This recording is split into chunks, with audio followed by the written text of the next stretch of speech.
Amados irmãos, a Bíblia, ela é perfeita, ela é extraordinária, é um livro fantástico. Por quê? Porque a Bíblia ela nos dá direções, ela nos dá instruções, orientações que pauta a nossa vida na vontade revelada de Deus. Venho aqui trazer uma palavra de fortalecimento para as nossas almas. Gostaria que você prestasse bastante atenção em nome de Jesus. A Bíblia diz assim, no Salmo 27, verso 1 e o 2 diz assim, Davi ele diz o seguinte: O Senhor é a minha luz e a minha salvação. De quem terei medo? O Senhor é a fortaleza da minha vida. A quem temerei? Quando malfeitores me sobrevêm para me destruir, meus opressores e inimigos, eles é que tropeçam e caem. Irmãos, nós temos que ter em mente que um verdadeiro cristão, ele não tem que ter medo de macumba, de maldição, né?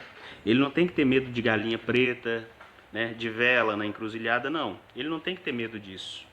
Talvez muitos são aqueles que se levantam contra você. Muitos são os seus inimigos. Você talvez não seja inimigo dessa pessoa, mas ela se faz sua inimiga. Então, do jeito que o mundo está perverso, maligno, as pessoas elas fazem muitas coisas ruins para as outras. Mas eu gostaria de dizer uma coisa, que maior do que aquele que te persegue é aquele que te guarda. Quando você olhar para o tamanho do seu adversário, não olha para o tamanho dele, olha para o tamanho do Deus que você serve, como esse céu que está aqui fora aqui, Porque a Bíblia diz que quando Davi ele vai contra Golias, ele não olha para o tamanho do gigante, mas ele olha para o tamanho do Deus que ele serve. O que você quer dizer com isso, Vinícius? Que eu tenho que lutar contra o meu inimigo? Contra o ser humano? Não. Paulo ele diz assim, Efésios 6, porque não temos que lutar contra a carne e contra o sangue, mas contra potestades, principados e forças dominadoras do ar deste mundo, ou seja, demônios. A nossa luta é no plano espiritual, não no plano físico, não. Você não deve lutar contra o seu semelhante, você deve orar por ele. Jesus falou, orai por aqueles que vos perseguem. A Bíblia diz em Tiago, capítulo 1, verso 20, que a ira do homem não opera a justiça de Deus. Ou seja, se você coloca a sua mão, Deus, ele não opera a justiça dele. Não tenha medo de maldição. Olha o que a Bíblia diz aqui em Provérbios 26, verso de número 2. Como o pássaro que foge, como andorinha no seu voo, assim a maldição sem causa não se cumpre. Irmãos, não tenha medo. Maldição sem causa não pega em cristão. A Bíblia diz que certa vez alguém contrata um profeta que se chama Balaão. Vai lá um rei, esse rei ele vai lá e contrata Balaão, por quê? Porque os israelitas estão vindo em direção a ele. Esse rei, se eu não me engano, era o rei dos Moabitas, está lá em Números essa palavra. E aí ele contrata Balaão e ele diz assim, Balaão, vai lá e amaldiçoa aquele povo para mim. Quando Balaão ele chega para amaldiçoar o povo de Israel, o que Balaão vira e diz para ele? Eu não posso amaldiçoar aqueles os quais Deus abençoou. Você é um abençoado, você é uma abençoada. Deus, ou seja, ninguém pode amaldiçoar você porque Deus já te abençoou. A Bíblia nos fala também no livro de Esther que certo príncipe era o primeiro, ou seja, era o principal dos príncipes de um rei chamado Assuero. Como era o nome desse príncipe? Ramã.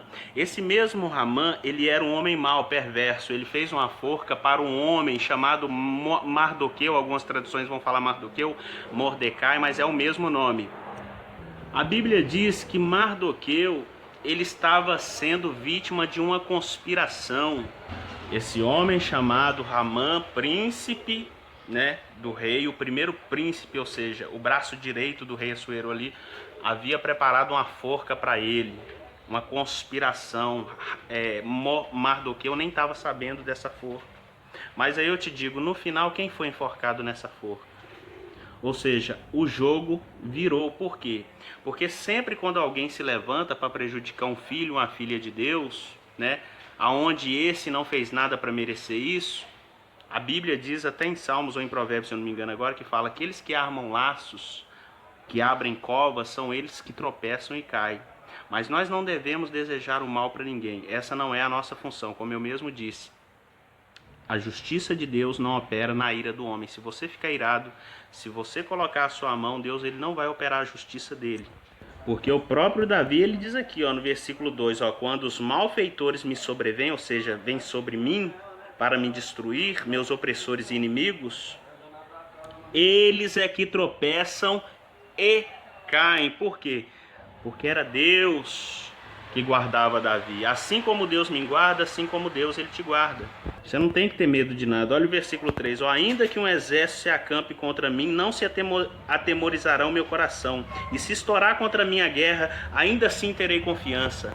E Davi ele viveu isso. Enquanto o gigante vinha contra o exército de Israel, enquanto o gigante ele vinha contra o exército de Israel e o exército de Israel recuava, Davi era um menino. Ele chegou e falou: quem é esse circunciso que afronta o Deus vivo de Israel? Quando ele vai contra o gigante, ele diz assim, ó, você gigante, você vem contra mim com espada, com lança e com escudo, mas eu vou contra ti em nome do Senhor dos Exércitos. Por isso que essa palavra aqui, Salmos 27:3, é verdadeira. Ainda que um exército se acampe contra mim, não se atemorizará o meu coração. E se estourar contra mim